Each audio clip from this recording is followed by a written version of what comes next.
postganglionic fibers do not necessarily return to the same spinal nerves which contain the corresponding preganglionic fibers. The vasoconstrictor fibers to the head come from the upper thoracic nerves. The preganglionic fibers end in the superior cervical ganglion.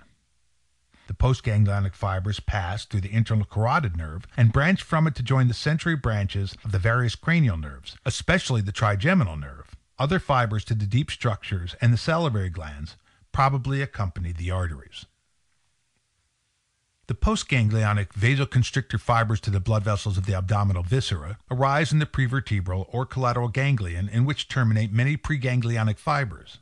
Vasoconstrictor fibers to the pelvic viscera arise from the inferior mesenteric ganglia.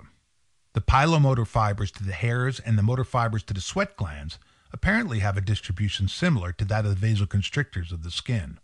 A vasoconstrictor center has been located by the physiologist in the neighborhood of the facial nucleus. Axons from its cells are supposed to descend in the spinal cord to terminate about cell bodies of the preganglionic fibers located in the dorsolateral portion of the anterior column of the thoracic and upper lumbar region. The motor supply to the dilator pupillae muscle of the eye comes from preganglionic sympathetic fibers, which leave the spinal cord with the anterior roots of the upper thoracic nerves. These fibers pass to the sympathetic trunk through the white rami communicantes and terminate in the superior cervical ganglion. Postganglionic fibers from the superior cervical ganglion pass through the internal carotid nerve and into the ophthalmic division of the trigeminal nerve to the orbit, where the long ciliary nerves conduct the impulses to the eyeball and dilator pupillae muscle. The cell bodies of these preganglionic fibers are connected with fibers which descend from the midbrain.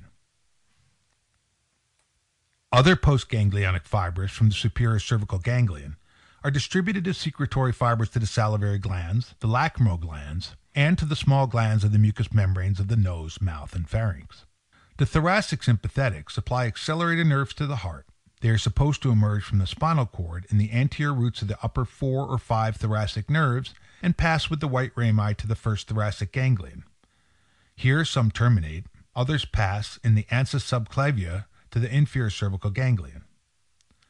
The postganglionic fibers pass from these ganglia partly through the ansa subclavia to the heart. On their way, they intermingle with sympathetic fibers from the vagus to form the cardiac plexus. Inhibitory fibers to the smooth musculature of the stomach, the small intestine, and most of the large intestine are supposed to emerge in the anterior roots of the lower thoracic and upper lumbar nerves. These fibers pass through the white rami and sympathetic trunk and are conveyed by the splanchnic nerves to the prevertebral plexus, where they terminate in the collateral ganglia. From the celiac and superior mesenteric ganglia, postganglionic fibers, inhibitory, are distributed to the stomach, the small intestine, and most of the large intestine. Inhibitory fibers to the descending colon, the rectum, and the internal sphincter ani are probably postganglionic fibers from the inferior mesenteric ganglion. The thoracolumbar sympathetics are characterized by the presence of numerous ganglia, which may be divided into two groups, central and collateral. The central ganglia are arranged in two vertical rows, one on either side of the midline, situated partly in front and partly at the sides of the vertebral column. Each ganglion is joined by intervening nervous cords to adjacent ganglia, so that two chains, the sympathetic trunks, are formed. The collateral ganglia are found in connection with the three great prevertebral plexuses placed within the thorax, abdomen, and pelvis, respectively. The sympathetic trunks, truncus sympatheticus, gangliated cord, extend from the base of the skull to the coccyx. The cephalic end of each is continued upward through the carotid canal into the skull and forms a plexus on the internal carotid artery. The caudal ends of the trunk converge and end in a single ganglion, the ganglion impar, placed in front of the coccyx. The ganglia of each trunk are distinguished as cervical, thoracic, lumbar, and sacral, and, except in the neck, they are closely correspond in number to the vertebrae.